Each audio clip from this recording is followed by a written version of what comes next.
बिस्मिल्लाहिर्रहमानिर्रहीम। अस्सलाम वालेकुम नाज़रीन, मैं हूँ साकिब बशीर। आज हम बात करेंगे deputy commissioner Islamabad Irfan Nawaz Memon, SSP operations, SDPO और एसएचओ, इन चार अफसरान के खिलाफ इस्लामाबाद हाई कोर्ट ने एक बड़ा तारीखी फैसला दिया है। मुल्क भर की जो ब्यूरोक्रेसी है इस पर इसके असरात होंगे। जस्टिस बाबर सत्तार ने आज जो फैसला दिया फिर उसको फ़ौरन मुअत्तल भी कर दिया। ये 93 पेजेस का फैसला बुनियादी तौर पर है क्या? क्यों अदालत को एक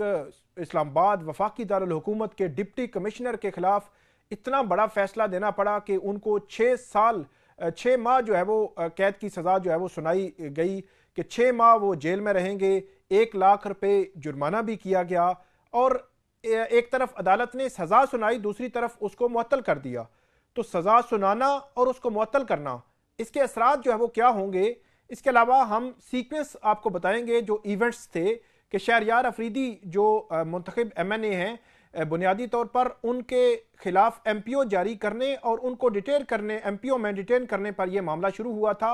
ये सीक्वेंस ऑफ इवेंट्स क्या थे और उसके बाद जस्टिस बाबर सत्तार ने 93 पेज की जो जजमेंट है उसमें लिखा क्या है और जो मुअत्तली है उसके असरात क्या होंगे और क्या डिप्टी कमिश्नर या दीगर अफसरान की जो सर्विसेज है इसके असरात उस पर भी हो सकते हैं या नहीं हो सकते। और जो वज़ीर आज़म पाकिस्तान को यह हदायत जारी की गई है कि वो इस तमाम मामले की तहकीकात करवाएं और जो मुलव्विस लोग हैं जिन्होंने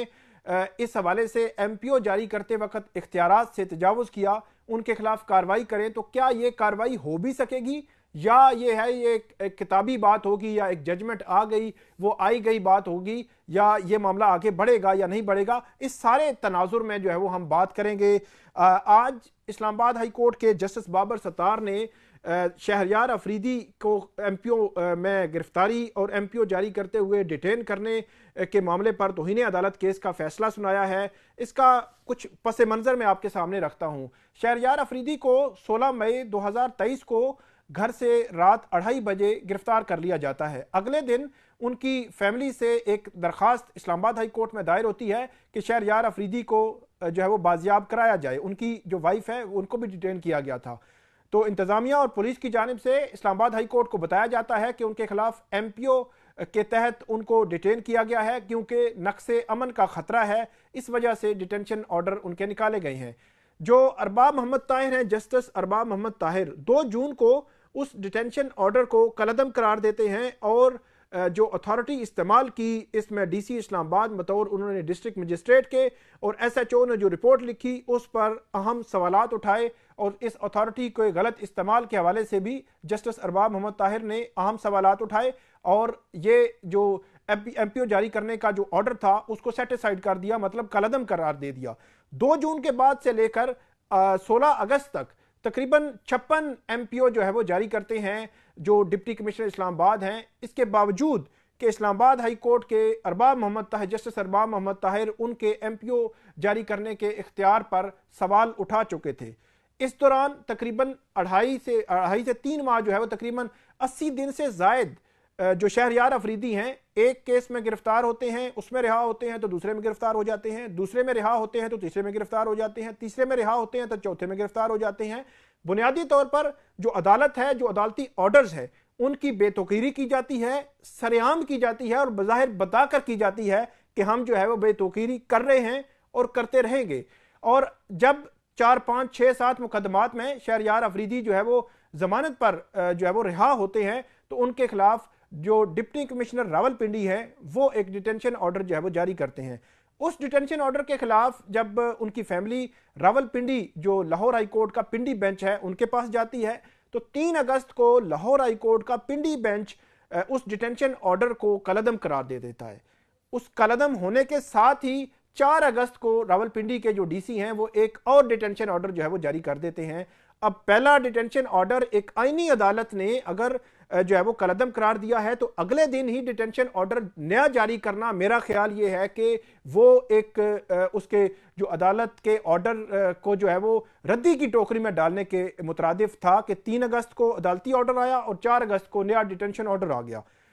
4 अगस्त के ऑर्डर के खिलाफ रावलपिंडी जो Lahore high court Rawalpindi bench है उसके खिलाफ शहरयार अफरीदी की फैमिली जाती है तो जब फैमिली जाती है तो अदालत नोटिस करती है पिंडी के डीसी को, तो वो 8 अगस्त को वो डिटेंशन ऑर्डर जो है वो वापस ले लेते हैं। 8 अगस्त को जैसे ही शहरयार अफरीदी का डिटेंशन ऑर्डर वापस होता है तो अब उनको रिहा होना था।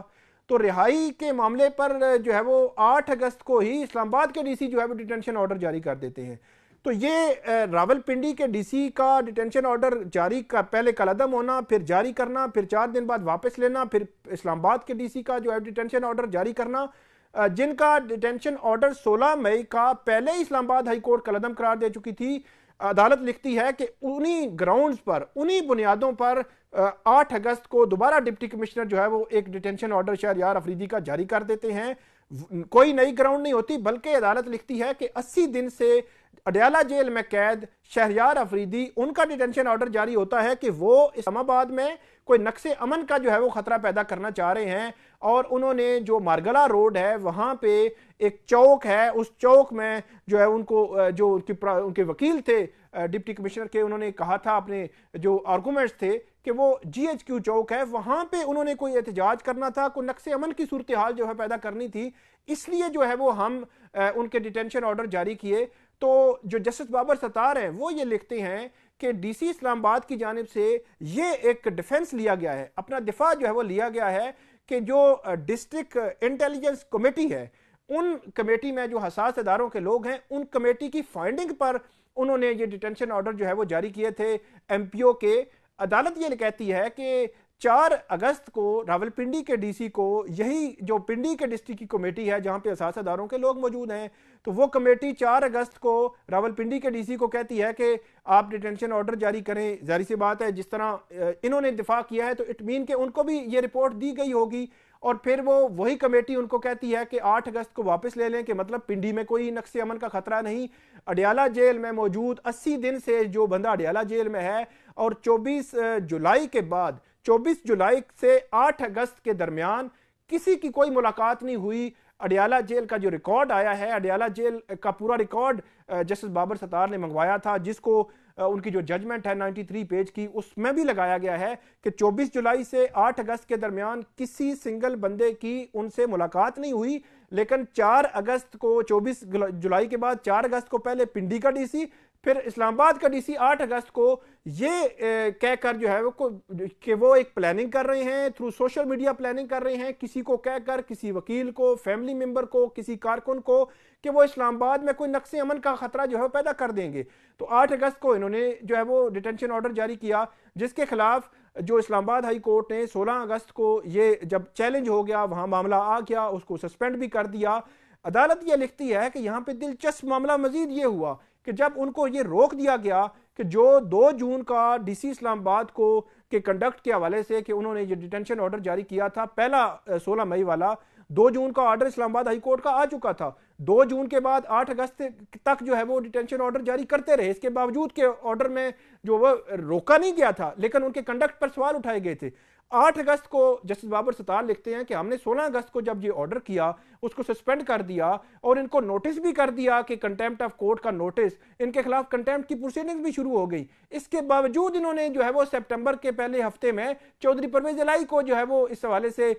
उनको हिरासत में रखने के ऑर्डर जो है वो जारी किए, और उसके बाद जो है वो उनको रिलीफ मिला। तो ये ओवरऑल कंडक्ट अदालत ने लिखा कि रावलपिंडी के डीसी और इस्लामाबाद के डीसी वो उन्होंने पूरे अदालती निज़ाम को और जो लॉ है, कानून को एक म्यूजिकल चेयर की तरह जो है वो घुमा रहे थे और उसके साथ जो है वो खेल रहे थे। और अदालत ने बादियों नजर में ये कहा कि ये जो इंसाफ का निज़ाम है उसमें रुकावट डालने की कोशिश की गई है और शहरी आज़ादियों को इख्तियारात से तजावुज़ करके सलब करने की कोशिश की गई। और उसके बाद अदालत ने इस पर जो है वो अपना 93 पेज की जो जजमेंट है वो जारी की, और उसमें ख़ास तौर पर जस्टिस बाबर सत्तार ने जो लिखा है कि जो प्राइम मिनिस्टर हैं, जो वज़ीर आज़म हैं, उनके पास ये मामला रखा जाएगा। अच्छा, इसमें जो डिप्टी कमिश्नर इस्लामाबाद हैं उनको 6 माह कैद, 1 लाख जुर्माना, SSP ऑपरेशन को 4 माह कैद, 1 लाख जुर्माना, SHO को 2 माह कैद, जो 1 लाख जुर्माना, और जो डीपीओ हैं उनको जो है वो फारूक पुटर उनको अदालत ने इस केस से बरी कर दिया है, लेकिन साथ ही इसको मुअत्तल भी कर दिया है। मुअत्तल क्यों किया है? मुअत्तल इस वजह से किया है कि क्योंकि इसको हम शार्ट सेंटेंस कहते हैं, लेसर पनिशमेंट इसको लीगल लैंग्वेज में इस्तेमाल किया जाता है। इस किस्म की 6 या महीने की या साल की सजा जब भी कोई अदालत किसी भी मुलजिम को देती है तो वो सजा उस अदालत के पास इख्तियार होता है कि वो सजा खुद ही वो मुअत्तल कर दे और ये कहे कि अगले फोरम पर जाकर आप अपील कर सकते हैं। अगर अदालत खुद मुअत्तल ना करे तो जो मुलजिम होता है उसकी जानिब से भी दरखास्त दी जा सकती है। जिस तरह आज डिप्टी कमिश्नर इस्लामाबाद और दीगर जो मुलजमान के वकला थे उन्होंने सस्पेंशन ऑफ सेंटेंस की जो दरखास्तें थी वो तैयार की हुई थी कि अगर अदालत ने हमें कोई रिलीफ ना दिया तो हम जो है वो फौरी तौर पर सस्पेंशन ऑफ सेंटेंस की दरखास्तें दायर करेंगे ताकि अदालत जो है वो फौरी तौर पर उसको मुअत्तल कर दे। लेकिन खुद ही जो है वो जस्टिस बाबर सत्तार ने मुअत्तल कर दिया। अब अगला सवाल ये है कि क्या इसका असर मौजूद है या नहीं है? असर मेरे ख्याल में मौजूद है। उसकी वजह यह है कि मैं मिसाल दूंगा, यहां पे इमरान खान के खिलाफ 5 अगस्त को तोशाखाना फौजदारी केस का फैसला आता है। उस तोशाखाना फौजदारी केस के फैसले में इमरान खान की 28 अगस्त को सजा मुअत्तल करके इस्लामाबाद हाई कोर्ट उनको जमानत पर रिहा कर देती है, लेकिन उनकी जो जजमेंट है वो फील्ड में है, उसका असर मौजूद है। उसी वजह से इमरान खान जो है वो नाअहल करार दिए जाते हैं और इमरान खान एलिजिबल नहीं होते कि वो जो है वो इलेक्शन लड़ सकें, वो नाअहल थे। और जो अदालतें हैं, जो सेटल लॉ है कि जो जजमेंट होती है उसका असर मौजूद होता है जब तक कि वो जजमेंट किसी भी कोर्ट ऑफ लॉ से कालअदम ना हो जाए, सेटिसाइड ना हो जाए, उस वक्त तक उसका असर जो है वो मौजूद होता है। इसलिए यहां पे भी मैं कहूंगा कि जस्टिस बाबर सत्तार ने जहां पे खुद 30 दिन के लिए ये जजमेंट मुअत्तल की, अब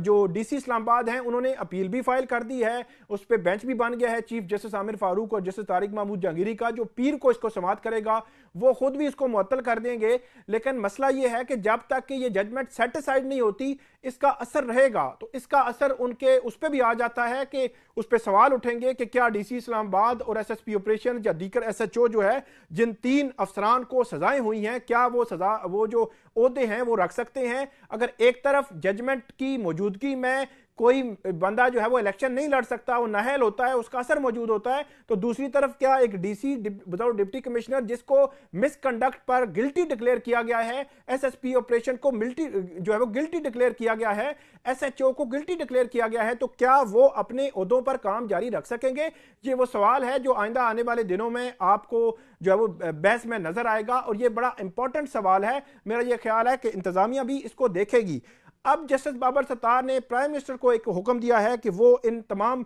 जो डीसी हैं, डिप्टी कमिश्नर्स हैं, जिन्होंने मई से लेकर ऑनवर्ड जो इसमें उन्होंने एमपीओ जारी किए, शहरी आज़ादियों को सल्ब करने की कोशिश की गई, इख्तियारात से उन्होंने तजावज़ किया, जो इसमें गिल्टी हैं उनके खिलाफ कार्रवाई की जाए। यहाँ पे भी जस्टिस बाबर सत्तार ने यह कहा कि यहाँ पे तकरीबन 2 दर्जन से जायद ऐसे एमपीओज थे, इसमें 69 एमपीओज जो है वो जारी किए मई से लेकर नवंबर तक, जो 1000 दिन से जायद बनते हैं डिप्टी कमिश्नर इस्लामाबाद ने, और 2 दर्जन से जायद जो पिटिशनर्स थे, मतलब तकरीबन आप कह सकते हैं कि 25, 26, 27 पिटिशनर्स, वो पिटिशनर्स इस्लामाबाद हाई कोर्ट में आई, जिनमें से 8 इस्लामाबाद हाई कोर्ट के 8 जज हैं, उनमें से 7 जजेस ने अलग अलग जो है वो बेंचेस में ये केसेस सुने गए और अदालत ने ये कहा कि जो सेक्टेरियन वायलेंस है इसके 2 एमपीओ थे,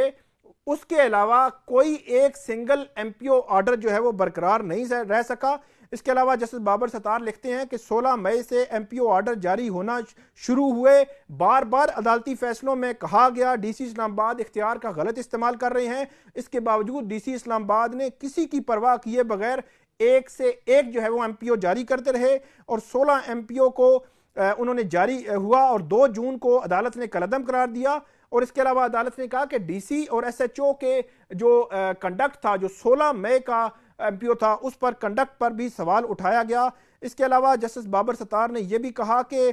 जो वज़ीर आज़म एक तो इसमें इन्वेस्टिगेट करेंगे, इसके अलावा यह कहा कि इस बात की तहकीकात ज़रूरी हैं कि क्या एमपीओ के तहत नज़रबंदी अहकामात के लिए कोई पॉलिसी मौजूद थी, क्या एमपीओ ऑर्डर्स को शहरियों के बुनियादी हुकूक को पामाल और अदलिया के वकार को मजरू करने के लिए इस्तेमाल किया गया। और ये असद उमर, शीरी मजारी और फवाद चौधरी और पीटीआई की टॉप की लीडरशिप के खिलाफ ये एमपीओ जो है वो जारी होते रहे। एक तरफ अदालती ऑर्डर्स आते रहे, अदालत रोकती रही, अदालत सवालात उठाती रही, दूसरी तरफ ये MPOs जारी होते रहे, गिरफ्तारियां होती रहीं, अदालती अहकामात जो है वो नज़रअंदाज किया जाता रहा।